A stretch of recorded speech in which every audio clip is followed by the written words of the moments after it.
2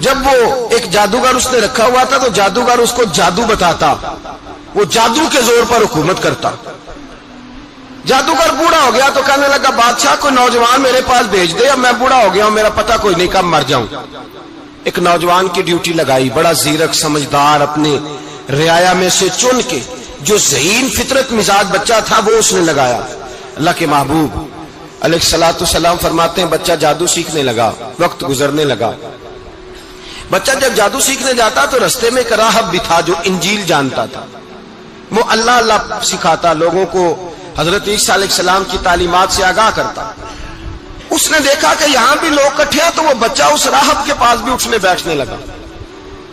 اب جب اس کے ساتھ اس کی گفتگو بڑھنے لگی تو اس کو باتوں میں لذت آنے لگی۔ اس نے راہب نے پوچھا کہ تو کون ہے اور کس طرح سے آیا ہے، کیا تیرا معاملہ ہے؟ اس نے کہا جی میں جادو سیکھنے جاتا ہوں، آپ کی باتیں مجھے بڑی اچھی لگتی ہیں۔ اس نے کہا دین سیکھ، جادو سیکھنے والے کافر ہو جاتے ہیں، قرآن و حدیث سیکھنے والوں کو اللہ کامل ایمان عطا فرماتا ہے۔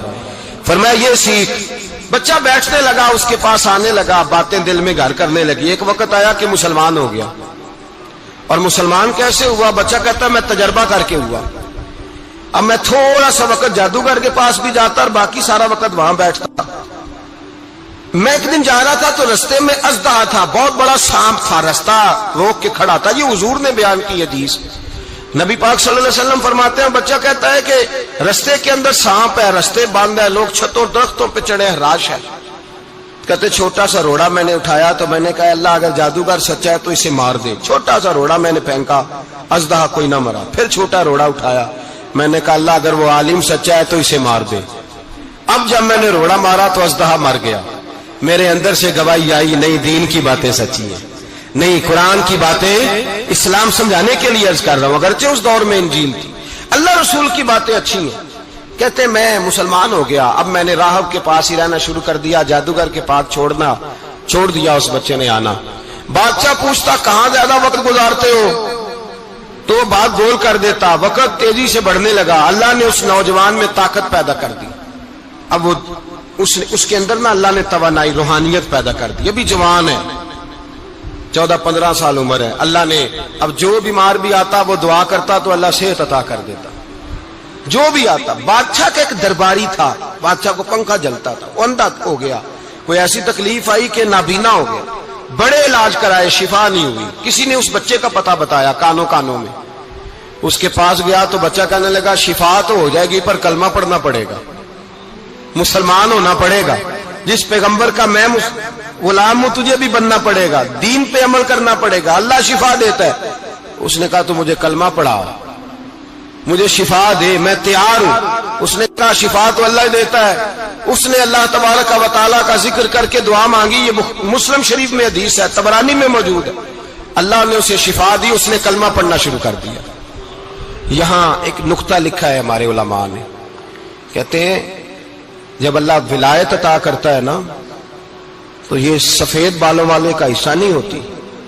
اگر جوانی میں کوئی آدمی توبہ کر کے تصوف کے راستے پہ چلتا ہے تو سب سے زیادہ ولایت اللہ اسے عطا فرماتا ہے، سب سے زیادہ ولایت اس کے پاس ہوتی ہے۔ ابھی اس کے بال کالے ہیں، چڑھتی جوانی ہے، دعا کی تو اللہ نے، اور حدیث پاک میں موجود ہے کوڑے آتے تو شفا یاب ہو جاتے، اندھے آتے تو شفا یاب، برس والے آتے تو اللہ سے دے۔ جوان ہے، بادشاہ کے پاس وہ واپس گیا، وہ جو آدمی جس کی آنکھیں ٹھیک ہوئی تھی۔ بادشاہ نے پوچھا کہ کیسے شفا ملی؟ تو کہنے لگا میرے رب نے شفا دی ہے۔ بادشاہ سجدے کراتا تھا، اپنے آپ کو منواتا تھا معاذ اللہ، کہنے لگا میرے علاوہ کون رب ہے؟ اس نے کہا وہی رب ہے جس نے تجھے پیدا کیا ہے، اور وہی رب ہے جس نے مجھے اندھے کو آنکھیں دی ہیں، وہی ہے میرا مالک۔ کہا اچھا تو مجھے نہیں مانتا؟ کہا نہیں میں اپنے رب کو مانتا ہوں۔ بادشاہ نے اسے سزا دی، ستایا، اس نے بچے کا پتہ بتایا، پھر بچے کو بلا کے ستایا تو اس راہب کا پتہ بتایا، راہب بھی قتل ہو گیا، نابینا بھی قتل ہو گیا۔ بادشاہ نے کہا سپاہیوں سے اس بچے کو لے جاؤ اور پہاڑ کی چوٹی پہ جا کے نیچے پھینکو تاکہ مر جائے۔ بچہ پہاڑ کی چوٹی پہ گیا تو ہاتھ اٹھا کے کہنے لگا یا اللہ میرے لیے نہیں اپنے لیے، میرے لیے نہیں اپنے لیے انہیں اپنی قدرت کے جلوے دکھا، میرے لیے نہیں۔ اللہ کے بندے اپنی جان بچانے کی دعائیں نہیں مانگتے، اپنے لیے انہیں اپنی قدرت کے جلوے دکھا، یہ دعا مانگی۔ جتنے لوگ ساتھ آئے تھے وہ سارے زمین پہ گرے اور سب مر گئے، پہاڑ سے گر کے مر گئے۔ بچہ واپس سیدھا بادشاہ کے پاس کہنے لگا لو بھائی میرے رب نے مجھے بچا لیا ہے۔ جوان کا ایمان دیکھو، میرے رب نے مجھے، بولو میرے اللہ نے مجھے ایمان کی گواہی دے رہا ہے، میں بچ گیا ہوں، تو جھوٹا ہے، میرا رب سچا ہے۔ اس نے کہا لے جاؤ اس کو دریا میں، کشتی میں بٹھاؤ، بیچ دریا کے جا کے دھکا دے دو۔ بیٹھے کشتی میں، دریا کے بیچ گئے، اور جب جا کے وہاں اس کو دھکا دینے لگے تو اس نے کہا اللہ میرے لیے نہیں اپنے لیے، انہیں اپنی قدرت کے جلوے دکھا۔ بس ایک طوفان سا آیا، جتنے سپاہی ساتھ آئے تھے ڈوب کے مر گئے۔ وہ بچہ اٹھا اور سیدھا پھر بادشاہ کے پاس، اسی کے پاس کہنے لگا لو بھائی میرے رب نے مجھے بچا لیا ہے، تیرے پاس آیا ہوں۔ وہ کہنے لگا تو کیا مصیبت میرے گلے پڑ گئی ہے، کیسے جان چھوٹے گی؟ تو بچہ کہنے لگا اگر تو مجھے باندھے درخت کے ساتھ اور سارے ملک کو بلائے، لوگوں کو اکٹھا کرے، پھر تو مجھے تیر مارنا، میں تجھے بتاؤں گا کیسے مارنا ہے، میں مر جاؤں گا۔ اللہ کا بندہ نوجوان ایمان دیکھو، مرنے کے طریقے بتا رہا ہے، میں تجھے بتاؤں گا میں کیسے مروں گا۔ یہ بات کہی، بادشاہ نے سارا مجمع جمع کیا، ملک سارا باہر آ گیا، درخت کے ساتھ باندھ دیا۔ کہنے لگا بھائی لوگوں یہ مجھے مارنا چاہتا تھا، مار نہیں سکا، اب میں اسے بتانے لگا ہوں کہ میں کیسے مروں گا۔ اسے کہو جب تیر مارے تو ساتھ میرے رب کا نام بھی لے، میں اپنے رب کے نام پہ جان دوں گا، ایمان کی پختگی میں اللہ کے نام پر جان دوں گا۔ اسے کہو رب کے نام پہ مارے، مر جاؤں گا۔ بادشاہ نے اللہ کہہ کے تیر مارا، پیشانی میں لگا، بچے کی روح پرواز کر گئی، جتنا مجمع کھڑا تھا سارا کلمہ پڑھ کے مسلمان ہو گئے، سارے مسلمان ہو گئے سارے۔ میرے رسول پاک سید عالم صلی اللہ علیہ وسلم نے نوجوانوں کو بتایا جب تمہارے اندر ایمان کی قوت آئے گی تو اللہ تمہاری مدد کرے گا۔ فرمایا وہ نوخیز ولی تھا، ابھی جوان رانا تھا، ابھی اس کی پیشانی پر جوانی کے آثار تھے، لیکن اس نے اللہ کو راضی کیا، رب کریم کو راضی۔ ولایت کا مطلب بڑھاپا نہیں، ولایت کا مطلب وہ نہیں کہ جب بڑا لمبا وقت گزر جائے تو پھر آدمی آئے کہ نہیں اب کیا کرنا ہے، اب مسجد ہی ہے، اب تو اس کے علاوہ گزارا ہی کوئی نہیں۔ تو اس وقت کا آنا اللہ کی بارگاہ میں قبول تو ہے، لیکن شاباشی اسی کو ملتی ہے جو جوانی کا وقت آئے، جو عین اس وقت آئے جو وقت میرے رسول پاک علیہ السلام کے غلام عبداللہ ابن عمر، حضرت عبداللہ ابن عمر رضی اللہ تعالیٰ عنہ فرماتے ہیں کہ میں نکلا، مجھے سفر کے لیے جانا تھا، تو تھوڑی سی کھجوریں، تھوڑا سا سرکہ، ایک شہد کی بوتل، چیزیں میں نے سفر کے لیے ساتھ رکھ لی۔ میں جب مدینے سے باہر صحرا میں نکلا نا تو رمضان نہیں تھا، غیر رمضان تھا۔ میں نے ایک نوجوان کو دیکھا بکریاں چرا رہا ہے، بکریاں چرا رہا ہے، اے جوان۔ آپ فرماتے ہیں اس کا چہرہ بڑا نورانیت والا، گرد پڑی ہوئی پر بڑا حسین۔ فرماتے ہیں میں نے اس کو کہا کہ آ جاؤ کھانا کھا لو، روزے بھی نہیں تھے۔ کہنے لگا نہیں میں نے روزہ رکھا ہوا ہے۔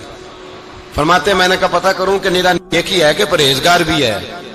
نیک وہ ہوتا ہے جو نماز پڑھے روزہ رکھے، پرہیزگار وہ ہوتا ہے جو گناہ سے بچے، وہ پرہیزگار ہوتا ہے۔ کہا پتہ کروں پرہیزگار بھی ہے کہ نہیں؟ کہتے میں قریب گیا تو میں نے جا کے اس کو کہا بھائی تیری بکریاں بڑی پیاری ہیں، میرا دل کرتا ہے ایک بکری مجھے دے دو۔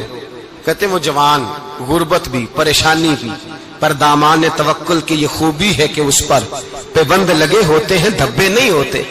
غربت ہے، کہا جناب ایک بکری دے دو۔ آنے لگا جناب بکریاں میری نہیں، بکریوں کا مالک کوئی اور ہے۔ کہتے میں نے آزمانے کے لیے کہا کہ بکریوں کے مالک کو کہنا ایک بکری بھیڑیا لے گیا ہے، کہہ دینا بھیڑیا لے گیا ہے۔ تو کہتے اس نے میری طرف دیکھا، گرد سے اس کے بال اٹے ہوئے، آنکھوں میں روشنی، چہرے پہ اطمینان، لب و لہجے میں ایمان کی طاقت۔ نوجوان کہنے لگا حضور بکریوں کے مالک کو تو کہہ دوں گا بھیڑیا لے گیا ہے، جب عرش کا مالک پوچھے گا تو کیا جواب دوں گا؟ اللہ کو کیا جواب دوں گا؟ کہتے ہیں میں کانپنے لگا اس کی بات سن کے، واپس آیا، جو کام نکلا تھا وہ چھوڑا، واپس لوٹ آیا۔ میں نے پتا کیا کس کا غلام ہے، پتا چلا فلاں آدمی کا ہے۔ کہتے میں نے پہلے غلام خریدا، پھر پتا کیا تیرے پاس بکریاں کتنی ہیں؟ اس نے کہا 400۔ کہتے میں نے مالک سے ساری بکریاں خریدی، پھر غلام کو بلایا، پھر وہ بکریاں تحفے میں دی، تحفے میں۔ کہنے لگا حضور یہ سارا کچھ مجھے کیسے ملا؟ میں نے کہا تیرا ایمان بڑا پختہ تھا تو میرے رب نے تجھے انعام عطا فرمایا۔ عراق سے آئی، اس کی 5 یتیم بچیاں تھیں تو اسے ضرورت تھی وظیفے کی۔ اس نے کہا حضور میری 5 یتیم بیٹیاں ہیں، مجھے وظیفہ چاہیے۔ جناب عمر بن عبدالعزیز نے ایک بیٹی کا نام پوچھا، ولدیت پوچھی، وظیفہ لکھا۔ عورت کہنے لگی اللہ تیرا شکر ہے میری بچی کا وظیفہ لگ گیا۔ دوسری کا نام پوچھا، ولدیت پوچھی، عمر پوچھی، وظیفہ لگایا۔ اللہ تیرا شکر ہے میری یتیم بچی کا وظیفہ۔ 4 بچیوں کے وظیفے عمر لکھتے رہے، خاتون اللہ کی حمد کرتی رہی۔ 5ویں کا لکھنے لگے تو کہنے لگی میں نے زمانہ بڑا دیکھا ہے پر عمر بن عبدالعزیز تیری طرح کا بندہ نہیں دیکھا۔ اب فرمانے لگے اب میں 5ویں کا وظیفہ نہیں لکھتا، 4 کا وظیفہ جا کے گورنر سے منظور کرا لے اور 4 کو کہنا تھوڑا تھوڑا 5ویں کو بھی دے دے۔ حضور کیوں نہیں لکھتے؟ فرمایا جب تک تو حمد کے لائق رب کی حمد کر رہی تھی میں وظیفے لکھ رہا تھا، اب تو نے میری تعریفیں شروع کر دی۔ اپنی تعریف پر کیسے وظیفہ لکھوں؟ وہ تو حمد کے لائق ہے، اس کی حمد ہونی چاہیے، لیکن میں اپنی تعریف پر، اپنی خوشامد پر میں نہیں لکھتا۔ جا اللہ تعالیٰ تیری لیے بہتری کرے۔ وہ خاتون کہتی ہے میں وہاں سے آئی، مجھے مہینوں لگ گئے، سفر لمبا تھا، عراق پہنچی تو عراق کے گورنر کو جب میں نے وہ روکا دیا تو ان کی چیخیں نکل گئی، تڑپ کے روئے۔ میں نے کہا کیا ہوا؟ کہنے لگی بی بی جس نیک آدمی نے تجھے یہ لکھ کے دیا تھا نا، چند دن ہوئے ان کا انتقال ہو گیا۔ وہ خاتون پھر روئی، کہنے لگی یتیم بیٹیوں کا اب کیا بنے گا؟ تو آپ فرمانے لگے بی بی جب امیر عمر بن عبدالعزیز جیسا ہو تو گورنروں کو بھی اللہ کچھ توفیق دے ہی دیتا ہے۔ اگر انہوں نے تیرا وظیفہ زندگی میں لکھا تھا تو فکر نہ کر، جب تک